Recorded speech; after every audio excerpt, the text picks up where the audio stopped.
स्वागत है आप सभी का मेरे इस YouTube चैनल में। ट्रांसलेशन की सीरीज़ में हमने पहले कई सारे वीडियोस डाले हुए हैं ऑलरेडी, और उसी सीरीज़ में ये एक नया वीडियो लेकर के आए हैं हम। इसका जो पैसेज आप देख रहे हैं ये प्रीवियस ईयर में पूछा गया था, और मैंने ये पैसेज अपने ग्रुप में डाला हुआ था और कई सारे लोगों ने उसको ट्रांसलेट किया और अच्छा ट्रांसलेट किया। अब ये ट्रांसलेशन आप अपनी स्क्रीन पर देख रहे हैं, आप चाहें तो इसे पॉज करके खुद एक बार ट्राई कर सकते हैं, क्योंकि प्रीवियस ईयर का क्वेश्चन पेपर आपको सॉल्व करना मस्ट है।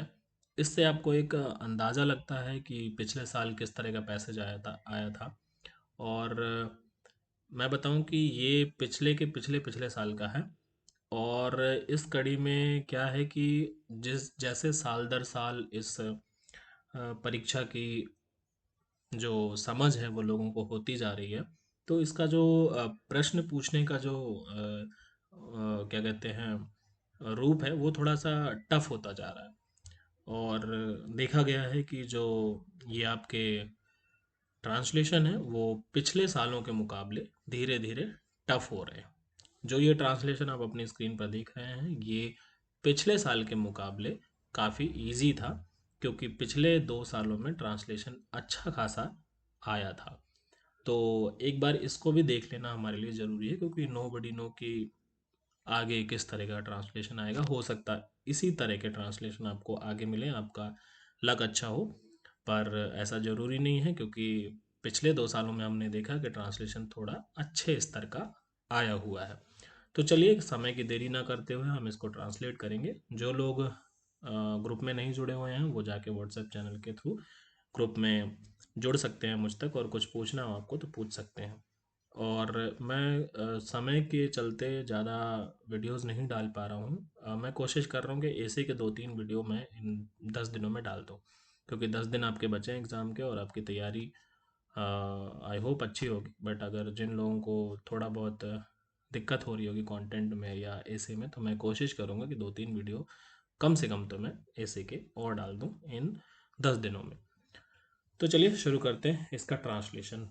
एज़ यूजुअल जैसे हम पहले अपने वीडियोस में ट्रांसलेशन करते रहे हैं, कि पहले हम पैसेज के हर एक सेंटेंस को अलग अलग स्लाइड में लेते हैं और उसको फिर ट्रांसलेट करते हैं।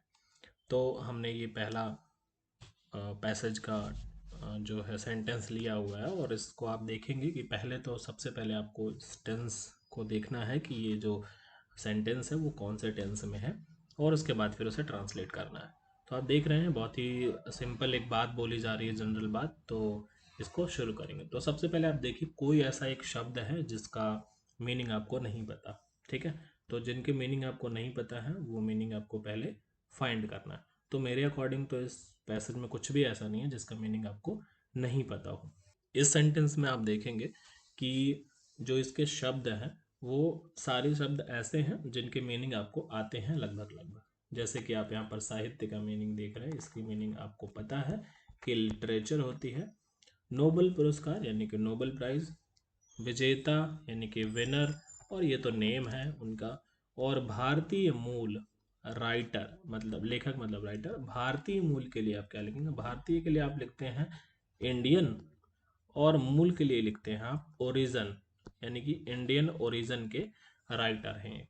अब मुझे लगता नहीं कि इसमें कोई प्रॉब्लम होने वाली है। देखो इसमें सब्जेक्ट क्या है, सिंपल पता है कि विद्याधर नायपाल की बात हो रही है, कि विद्याधर नायपाल जो है, इसको आप यहाँ तक के लिए थोड़ी देर के लिए अगर आप भूल जाएं, इसको अलग कर दें, ये क्लॉज हो जाएगा, इसको आप अलग कर दें, तो विद्याधर नायपाल भारतीय मूल के लेखक थे, लेखक हैं। तो विद्याधर नायपाल भारतीय मूल के लेखक हैं। इसको आप कैसे ट्रांसलेट करेंगे? आप ट्रांसलेट करेंगे कि Vidyadhar Naipal is writer of Indian origin, या फिर आप लिखेंगे कि Vidyadhar Naipal is Indian origin writer, ऐसा भी लिख सकते हैं, या राइटर ऑफ इंडियन ओरिजिन ऐसा भी लिख सकते हैं। तो इसके लिए आप क्या बनाएंगे? Vidyadhar Naipal is writer of Indian origin. और लेकिन साथ में आपको उनकी तारीफ में ये भी जोड़ना है कि सन 2001 में साहित्य के नोबेल पुरस्कार विजेता रहे हैं ये। तो आप इसको कैसे लिखोगे? तो आप इसे लिखोगे विद्याधर नायपाल। ठीक है, और फिर आगे आप इसको उनकी जो सब्जेक्ट का जो आगे का एक्सप्लेनेशन दे रहा है ये पूरा का पूरा क्लॉज। ठीक है, तो आप इसको लिखोगे कि Vidyadhar Naipaul winner of the Nobel prize in literature in 2001। ठीक है, तो आप इस तरह से इसको लिखेंगे कि विद्याधर नायपाल, यहाँ का पूरा सब्जेक्ट ये लेंगे, और विद्याधर नायपाल विनर, विजेता है, तो हम राइट से लेफ्ट की तरफ ट्रांसलेशन करते हैं। ये आपको पहले वीडियोस में मैंने बताया हुआ है। तो मेरा थोड़ा आज गला ठीक नहीं है, तो आप लोगों को आवाज़ उतनी एनर्जेटिक नहीं लगेगी, तो आप लोग कंप्रोमाइज़ करिएगा थोड़ा सा। ठीक है, तो विनर ऑफ, ठीक है, विनर किसके हैं? Winner of Nobel prize. तो नोबल प्राइज के बिना तो विनर ऑफ नोबल प्राइज, और किसमें, किसके नोबल प्राइज? साहित्य के, तो इसके winner of Nobel prize in literature. तो winner of Nobel prize in literature, और आगे ये और जोड़ना है तो इन 2001 या इन ईयर ऑफ 2001 ये जोड़ सकते हैं। तो इसका जो पूरा ट्रांसलेशन बनेगा वो किस इस तरह से बनेगा कि Vidyadhar Naipaul winner of the Nobel prize in literature 2001 is a writer of Indian origin. तो मुझे नहीं लगता कि इसमें बहुत ज़्यादा कुछ टफ था। आगे देखते हैं, उनके पुरखे। अब इनको पुरखे का क्या मीनिंग है इसका? तो देयर इंसेस्टर, जो आप अपने पूर्वजों के बारे में लिखते हैं उनको इंसेस्टर लिखते हैं, तो देयर एंसेस्टर। तो देयर एंसेस्टर, अब क्या उनके एंसेस्टर आज से 150 वर्ष पहले, यहाँ तक, ठीक हो, यहाँ तक, तो ये क्लॉज हो गया। तो आज से, ठीक है, तो आज से 150 वर्ष पहले के लिए आप क्या लिखते हो? 50 years अगो। ठीक है, तो 50 years अगो, तो देयर एंसेस्टर 50 year अगो। आप कॉपी पेन लेके बैठिए, आप खुद से भी सीख करिए, और मेरे से पहले आप अपनी कॉपी में लिख लीजिए, और फिर जब कहीं पर कंफ्यूजन हो तो फिर मैं बोलता हूँ तो आप उसे लीजिए, और बाद में उसे पूरे सेंटेंस को फ्रेम कर दीजिए। तो आज से 150 वर्ष पहले कैरेबियन द्वीप समूह के, ठीक है, तो इसको क्या लिखोगे? कैरेबियन द्वीप समूह के, तो the Caribbean island group, the Caribbean island group, ये आपके लिए हो जाएगा। ठीक है, तृतीनाद नामक द्वीप में, ठीक है, तो तृतीनाद नामक द्वीप में, इस समूह के, इस द्वीप में, ठीक है, तो इसके लिए आप क्या लिखोगे कि कॉल्ड एन आइसलैंड कॉल्ड, एक आइसलैंड है, एन आइसलैंड कॉल्ड क्या? तृतीनाद। अब देखो, अब जिन लोगों को ट्रांसलेशन थोड़ा अच्छे से आता है तो वो लोग क्या करेंगे, डायरेक्टली इनका बस वो बनाएंगे, सेंटेंस पढ़ेंगे और डायरेक्टली इनकी मीनिंग रिकॉल करेंगे। कि जैसे कई बार होता है कि आपको 100 वर्ष पहले, तो 150 years अगो ये याद रखना पड़ेगा दिमाग में। कैरिबियन, ये सब उनको क्या करना है, क्लॉज अलग अलग कर लेंगे और फटाफट उसको फ्रेम कर देंगे। अब हम जो जो लोग ये करते हैं, लेकिन जो लोगों को अगर कहीं पर भी कोई अगर ट्रांसलेशन में दिक्कत आ रही है, तो मैं तो पहले रिकमेंड करूँगा कि आप लोग ट्रांसलेशन, बार बार बोल रहा हूँ कि आप लोग ट्रांसलेशन पहले सीखिए, और सेंटेंस के कौन कौन से टेंस में एक सेंटेंस फ्रेम होता है वो सब, मतलब जो भी है ट्रांसलेशन का वो सब सीखिए, और फिर उसके बाद ट्रांसलेशन करिए, क्योंकि दिक्कत तो होगी अगर आपको टेंस नहीं आएंगे। उनके पुरखे आज से 150 वर्ष पहले कैरिबियन द्वीप समूह के तृतीनाद नामक द्वीप में मजदूर बनकर गए थे। तो उनके पुरखे गए थे, पहली बात, तो उनके पुरखे गए थे, तो देयर एंसेस्टर्स गए थे, यानी कि क्रिया आती है ना तुरंत सब्जेक्ट के बाद, तो गए थे, तो इसके लिए हो जाएगा हैड गॉन, यानी कि जा चुके थे ना, गए थे। ठीक है, तो देयर एंसेस्टर हैड गॉन, और वो गए थे। अब राइट से पूरा लेफ्ट की तरफ, यहाँ से पूरा इधर की तरफ बनाते हुए आना है, तो ये तो आप डायरेक्टली फ्रेज फ्रेज बना ही लिया, तो इनको सजा देना है। तो आपको एज अ लेबरर, मजदूर बनकर गए थे, तो एज अ लेबरर, यानी कि एज अ लेबर, मजदूर बनकर गए थे ना। तो अब एज अ लेबर अगर कोई एक बंदा गया था तो लेबर, लेबरर जो भी आप लिख सकते हैं, तो एज अ लेबरर। ठीक है, तो या एज अ लेबर भी बोल सकते हो आप, ऐसे कोई इसमें कुछ मजदूर बनकर गए थे, उनके पुरखे गए थे, तो एज अ लेबर उनके पुरखे गए थे, तो their ancestor had gone as a labourer, ठीक है, और लेबरर एज गए थे, और फिर आपको यहीं से लेकर के चलना, ठीक है, as a labourer to an island, to an island, एक आइसलैंड में गए थे, ठीक है, to an island called Trinidad, Trinidad island का नाम था, तो एन आइसलैंड कॉल्ड त्रिनिदाद, ठीक है, त्रिनिदाद हो गया। और फिर इसके आगे आपका लिखा हुआ है के समूह, यानी कि कैरिबियन द्वीप समूह के, तो त्रिदिनाद, और फिर इन कैरेबियन, ये देखो इन द भी हमने लगाया था, तो यहाँ पर आ जाएगा in the Caribbean island group, ठीक है। और फिर इसके लिए आज से 150 वर्ष पहले, तो इसके लिए आप लगा देंगे कि 150 ईयर्स अगो। तो पूरा जो इस तरह से ट्रांसलेशन आपका रेडी हो जाएगा कि his ancestors had gone as labours, ठीक है, या labourers to an island called Trinidad in the Caribbean island group of 150 year ago.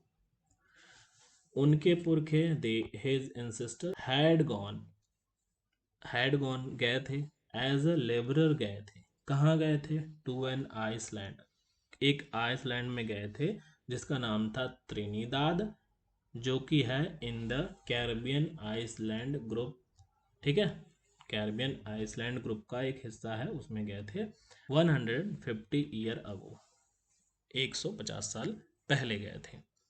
अब आगे देखते हैं, उनके पिता शासन में अधिकारी थे। अब क्या थे, मतलब पहले सब्जेक्ट ढूंढेंगे ना, कौन थे, है ना, तो उनके पिता थे, और क्या थे, तो अधिकारी थे, तो उनके पिता, तो यहाँ पर क्या आ जाएगा, तो हिज फादर वॉज, ये थे तो इसके लिए वॉज लगेगा, तो यहाँ पर मैं लिख नहीं रहा हूँ, आप देख लीजिएगा, हिज फादर वॉज, अब वॉज लगा दिया, क्रिया आ गई हमारी। अब चाहते थे, तो चाहने के लिए वांट, बनने के लिए टू बिकम अ राइटर, ठीक है, his father want to become a writer.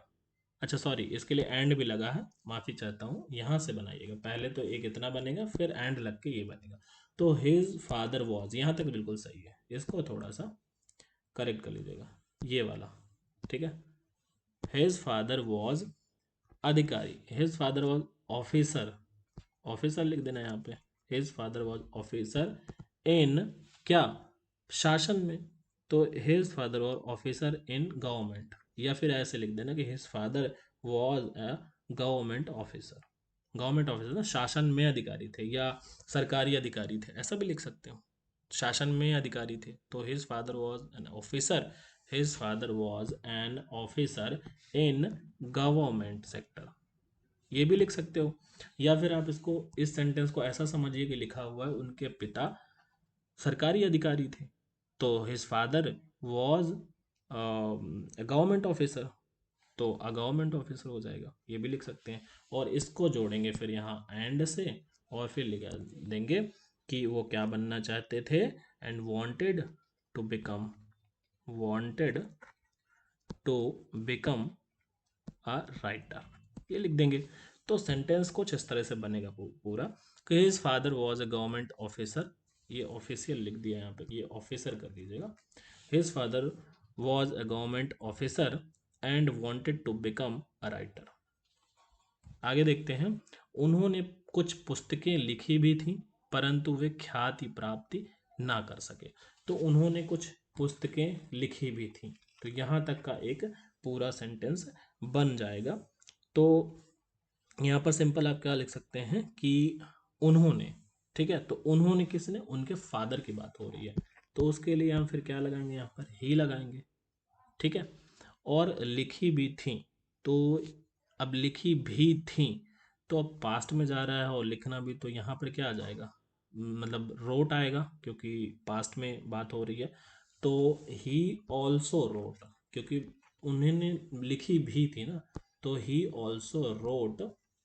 और फिर आगे आ रहा है कि कुछ पुस्तकें भी लिखी थी, तो he also wrote some books, तो आप यहाँ पर सम बुक्स लगा दीजिएगा, फिर कॉमा लगा के बट, तो परंतु है तो बट लगा देना है। विख्याति प्राप्ति ना कर सके, तो बट ही कुडंट, ही कर सके मतलब कुड नॉट, कुड मतलब कर सक मतलब कैन कुड ये लगाते हैं ना सकने के लिए, ऐसा कर सकता था, आई कैन डू दिस, है ना।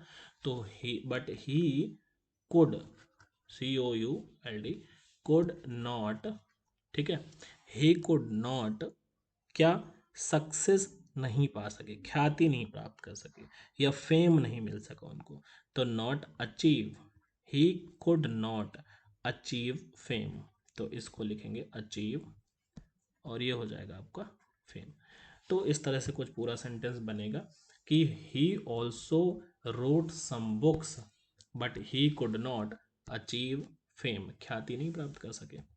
अगला सेंटेंस देखेंगे कि परंतु उनके दोनों पुत्रों विद्याधर और शिवा ने विश्वविख्यात लेखक लेखक बनकर दिखा दिया।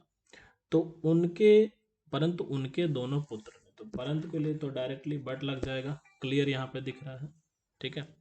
बट उनके दोनों पुत्रों ने, ठीक है, तो उनके दोनों पुत्रों के लिए क्या लगाएंगे, बोथ हिज सन्स, ठीक है, दोनों पुत्रों ने, तो बोथ हिज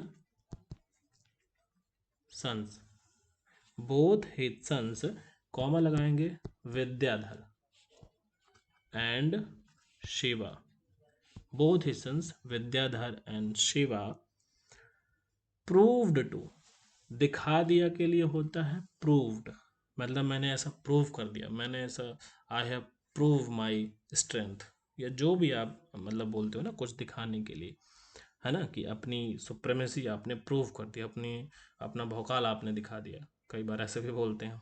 तो सुप्रेमेसी प्रूव करने के लिए, दिखाने के लिए, है ना, तो बनकर दिखा दिया।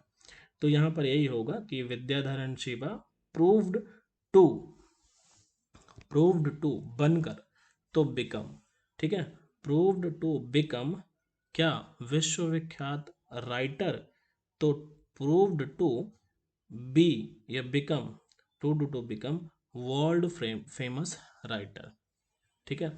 तो बनकर के लिए बिकम नहीं होगा, बनकर के लिए बी होगा, बी, बिक मतलब लेखक बनकर, तो बी राइटर, ये हो जाएगा ना। तो Vidyadhar and Shiva proved to be, to be, be, ठीक है, world famous writer, famous writer, ऐसा लिखोगे आप। तो ये जो पूरा सेंटेंस बनेगा वो कुछ इस तरीके से बनेगा, but both his sons Vidyadhar and Shiva proved to be world famous writers, उन्होंने ये प्रूव कर दिया कि दोनों विश्वविख्यात राइटर हैं। अगला सेंटेंस है, एक ने तो संसार का सर्वोच्च सम्मान नोबल पुरस्कार भी प्राप्त करने में सफलता प्राप्त की, तो वन ऑफ देम, ठीक है, तो वन ऑफ देम लगाएंगे यहाँ पर, वन, एक ने, तो उन दोनों में से एक ने, ठीक है, तो वन ऑफ देम, ठीक है, उन दोनों में से एक ने क्या किया, उन्होंने कि मतलब सफलता प्राप्त की, ठीक है, तो सफलता प्राप्त की के लिए क्या लगाते हैं, सक्सीडेड, मतलब कि उन्होंने सफलता प्राप्त कर ली, किस में, सफलता मिल गई उनको, प्राप्त हो गई किस में, पुरस्कार प्राप्त करने में, क्या, रिसीविंग या गेटिंग, ऐसा लगाएंगे, ठीक है, रिसीविंग, क्या रिसीव करने में, मतलब उन्होंने मिलने में, द नोबल प्राइज, ठीक है, the Nobel Prize, receiving the Nobel Prize, ठीक है।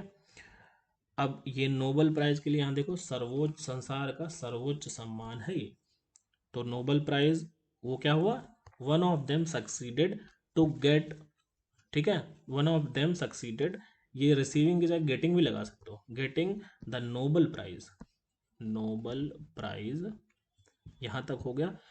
तो उनमें से एक ने नोबल प्राइज प्राप्त करने में सफलता प्राप्त की, लेकिन नोबल प्राइज की विशेषता भी तो बतानी है, जैसे पहले वाले सेंटेंस में आपने बताई थी, तो उसके लिए फिर क्या रखोगे, नोबल प्राइज के आगे संसार का सर्वोच्च सम्मान लगा दोगे। तो सर्वोच्च सम्मान के लिए आप क्या लगाते हो, बताइए, मतलब सम्मान क्या होता है, ऑनर, ठीक है, ऑनर होता है ना, तो आपका जो ऑनर है वो क्या है, हाईएस्ट ऑनर, सर्वोच्च सम्मान, मतलब सुप्रीम कोर्ट जैसे होता है हाईएस्ट कोर्ट, हाईएस्ट डिग्री, है ना, तो सर्वोच्च सम्मान, हाईएस्ट पीक ऐसा बोलते हैं ना, सर्वोच्च चोटी, तो हाईएस्ट, हाईएस्ट क्या, सम्मान, तो ऑनर के लिए एच ओ ई जो भी होती है स्पेलिंग इसकी, ठीक है, तो highest honour of the world, ठीक है, highest honour of the world, या फिर आप इसको चाहें तो हाईएस्ट ऑनर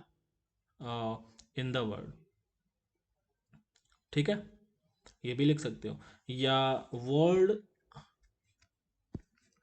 हाईएस्ट ऑनर भी लिख सकते हो आप, वर्ल्ड हाईएस्ट ऑनर, अपोस्ट्रोफी लगा करके एस भी लगा सकते हो, विश्व का सबसे क्या, सर्वोच्च सम्मान, ये भी लिख सकते हो। तो सेंटेंस कुछ इस तरीके से बनेगा कि one of them even succeed, हाँ इवन अगर शायद मैंने नहीं लगाया तो एक बार देख लेना, one of them even succeeded in receiving the Nobel Prize, the world highest honour, ठीक है।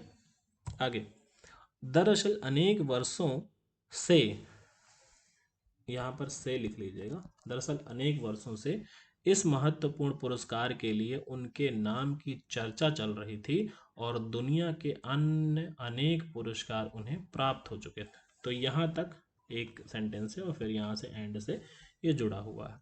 तो दरअसल, तो इन फैक्ट लिखते हैं इसके लिए, ठीक है, इन फैक्ट अनेक वर्षों से, ठीक है, तो from the many years, from many years, ठीक है, तो अनेक वर्षों से, तो इसको बनाएंगे तो दरअसल अनेक वर्षों से, तो इसमें ढूंढेंगे कि इसमें सब्जेक्ट क्या, देखिए सब्जेक्ट कहीं बीच में ही होगा, चल रही थी, नाम की चर्चा चल रही थी, किसके नाम की चर्चा, उनके नाम की, ठीक है, तो ये हो गया उनके नाम की चर्चा, तो उनके नाम, ये यहाँ से उनके से, ठीक है, यहाँ से सब्जेक्ट बनाएंगे, तो आप यहाँ पर क्या लिखेंगे कि इन फैक्ट,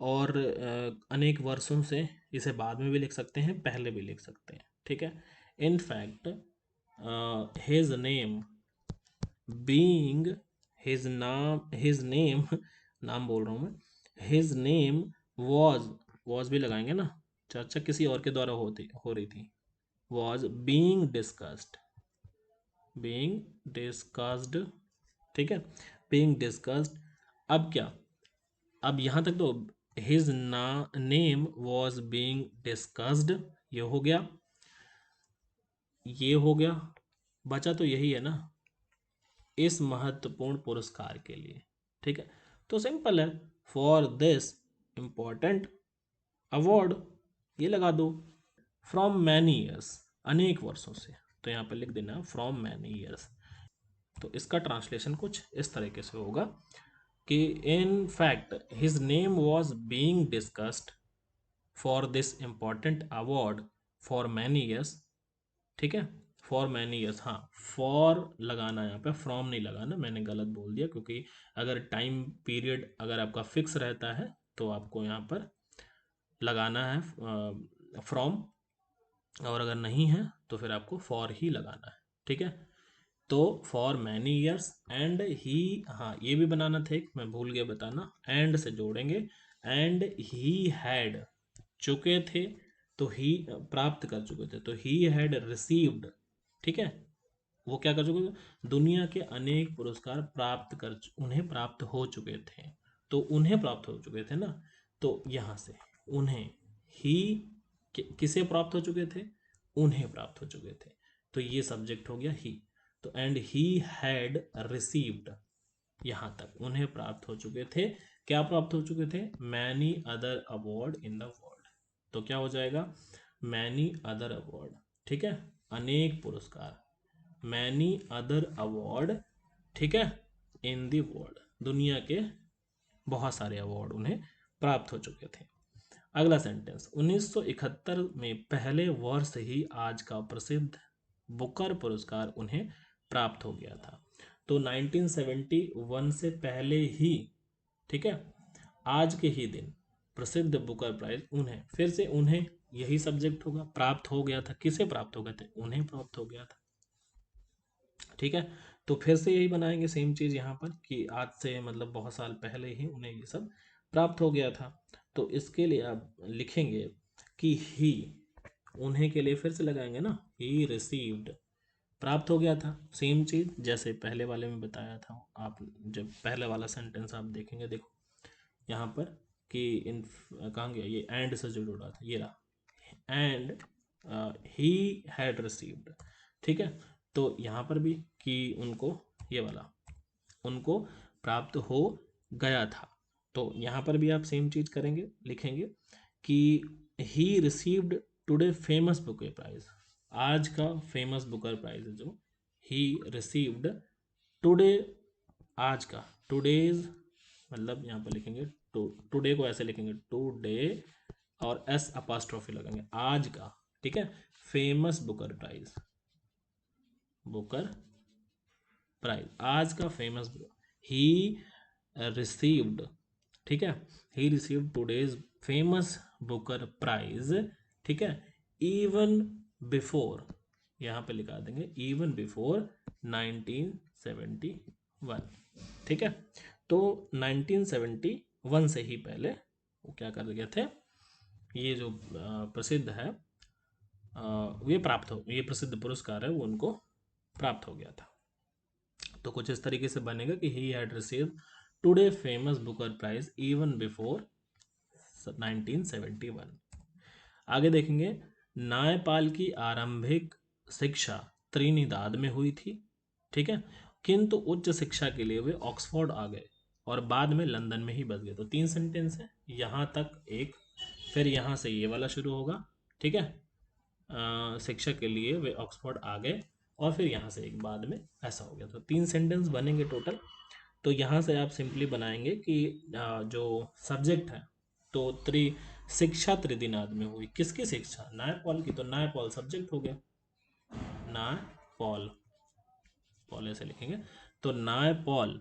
ठीक है, तो नायपाल की आरंभिक शिक्षा। ठीक है, तो लिखेंगे नायपॉल की, अब अपॉस्ट्रॉफी लगाना पड़ेगा, नहीं तो फिर हमें इधर से बनाना पड़ेगा। ठीक है, नायपॉल की आरंभिक शिक्षा, तो हम यहाँ पे या इनिशियल एजुकेशन ये लिखेंगे, या फिर आप लिखेंगे कि अर्ली एजुकेशन, है ना, इसके लिए लिखेंगे तो अर्ली एजुकेशन ऑफ नायपॉल ऐसा लिखेंगे, या तो फिर आप अपॉस्ट्रॉफी लगा के ऐसा लिख सकते हैं कि Naipaul early education, early education ऐसा लिख सकते हैं। ठीक है, अर्ली एजुकेशन।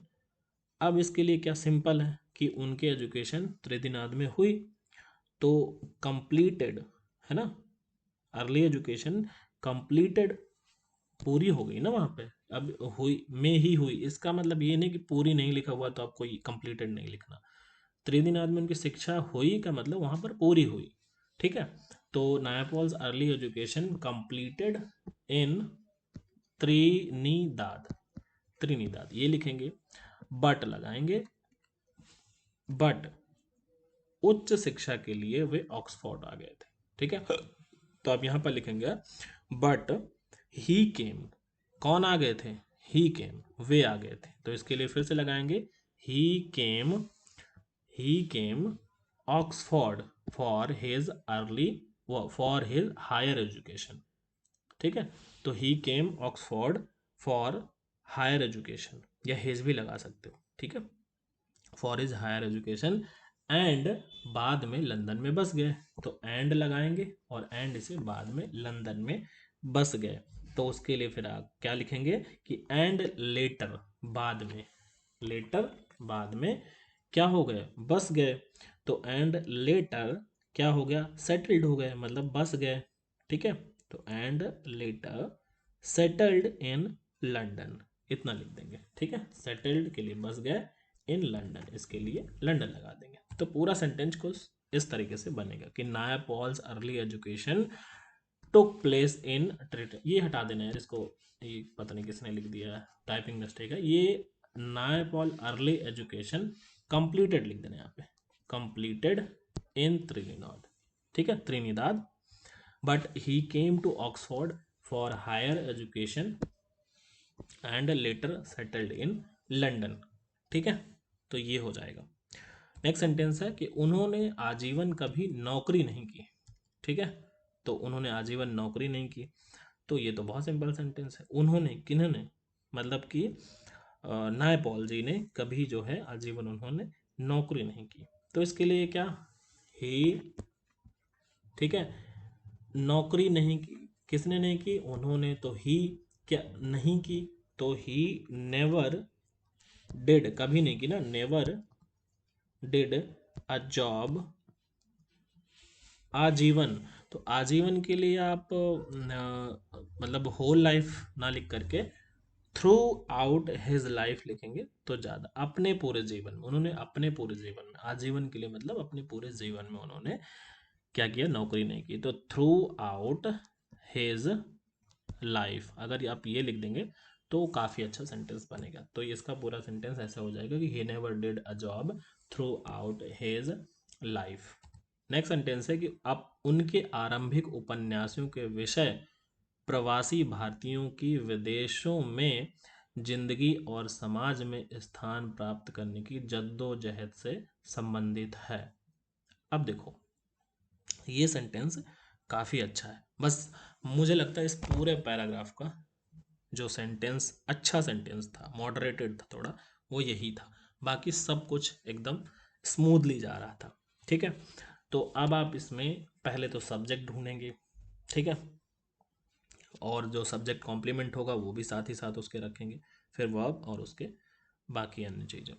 तो इसको देखो, उनके आरंभिक उपन्यासों के विषय, तो इतना देखो ये अलग हो रहा है, ये वाला क्लॉज, प्रवासी भारतीयों की विदेशों में जिंदगी और समाज, तो ये एक अलग क्लॉज हो रहा है, और फिर एंड से जुड़ करके यहाँ से समाज में स्थान, ठीक है, प्रवासी भारतीयों की विदेशों में जिंदगी और समाज में स्थान, तो ये तो प्रवासी भारतीयों की यहाँ तक का है, भारतीयों की, और फिर यहाँ से, मैं एक मिनट इसको मार्क करता हूँ दोबारा से, ये काफ़ी अच्छा फ्रेज है और आप इसे समझिएगा।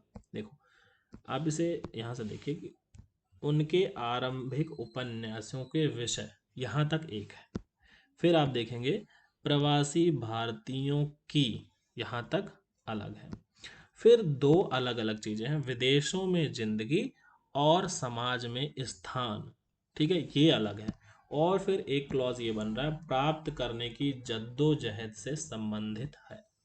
ये बहुत अच्छा क्लॉज है, तो आप इसे ध्यान से समझिए।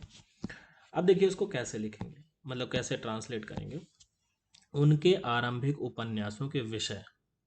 अब यहाँ पर देखिए सब्जेक्ट क्या है, जद्दोजहद से संबंधित है, कौन संबंधित है ना, कौन संबंधित है, उनके आरंभिक उपन्यासों के विषय, तो मिल गया सब्जेक्ट, कौन संबंधित है, उनके आरंभिक, कौन और किसे, और ये सब ट्रांसलेशन में बताया जाता है, अगर आपने कहीं से ट्रांसलेशन सीखा होगा तो सब्जेक्ट कैसे फाइंड करना है, ये आपको क्या से सब्जेक्ट नहीं मिलता, क्या से क्या मिलता है, उसका काम मिलता है, और कर्म, कर्ता जो मिलता है वो किससे मिलता है, कौन, किसे, इस तरह के शब्दों से, इस तरह के सवालों से जो है हमें कर्ता मिलता है। तो ये सब आपने टेंस में पढ़ा होगा, आई होप, अगर नहीं पढ़ा तो प्लीज़ आप लोग उसे पढ़िए, क्योंकि जब तक आप टेंस नहीं पढ़ेंगे तो बात नहीं बनेगी।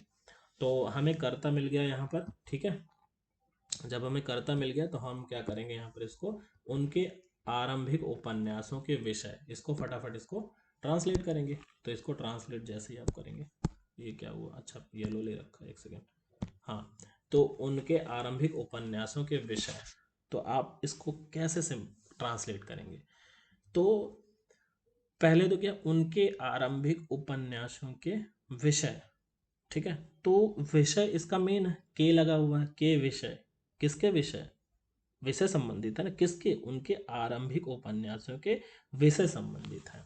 तो आप यहाँ पे लिखेंगे द सब्जेक्ट ऑफ, ठीक है, देयर, सब्जेक्ट ऑफ, देयर नहीं लगाएंगे क्योंकि सिंगल, तो हिज लगाएंगे, ये चीज याद रखिएगा, ऑफ हिज, क्या, आरंभिक उपन्यासों की बात, the subject of his early novels, ठीक है, अर्ली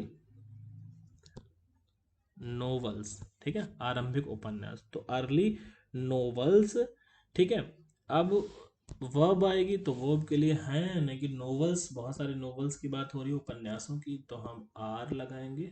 ठीक है, जनरल बात हो रही है, ये प्रेजेंट टाइम की, पास्ट की कोई बात नहीं है। ठीक है, अर्ली नोवेल्स। अब क्या है, अब देखो आप पूरा राइट टू लेफ्ट ट्रांसलेट करते हुए चले जाएंगे, इधर की तरफ पूरा ट्रांसलेट करते हुए आएंगे। तो आर रिलेटेड, रिलेटेड टू, किससे रिलेटेड है, रिलेटेड टू, अब बताओ किससे संबंधित है।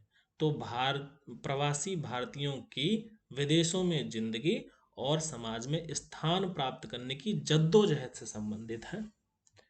तो related to the life of, ठीक है, related to the life of, ठीक है, जिंदगी, लाइफ मतलब ये इतना, और फिर इसका देखो कैसे समझाऊं मैं आपको। जैसे आप कोई दो शब्द उनको, तो ये और यहाँ पर लिखा होता है और, ठीक है। तो पहले जब भी ये राइट टू लेफ्ट ट्रांसलेट करते हुए आते हैं, दो सेंटेंस, दो क्लॉज आपस में जुड़े तो और से, तो इस वाले को पहले और इस वाले को बाद में करते हैं, ये आपको पता होना चाहिए। देखो यार, इतना टर्म्स में अब ये बताने का टाइम नहीं रहा है।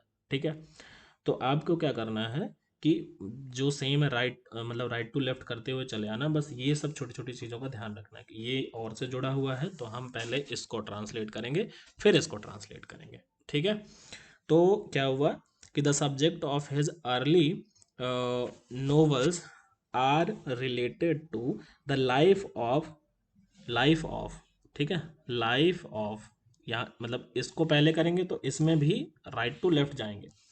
तो द लाइफ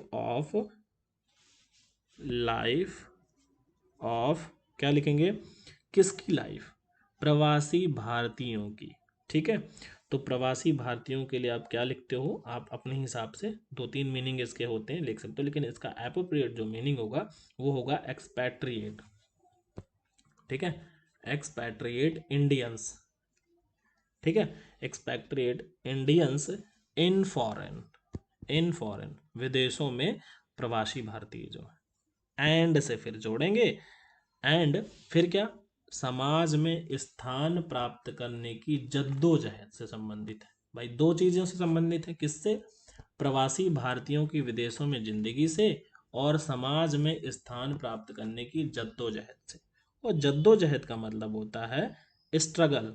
तो एंड देयर स्ट्रगल, स्ट्रगल, और किसके लिए स्ट्रगल कर रहे हैं, टू गेन, यानी कि प्राप्त करने के लिए, to get a place, to gain a place यानी कि अर्जित करने के लिए, to gain a place in the society.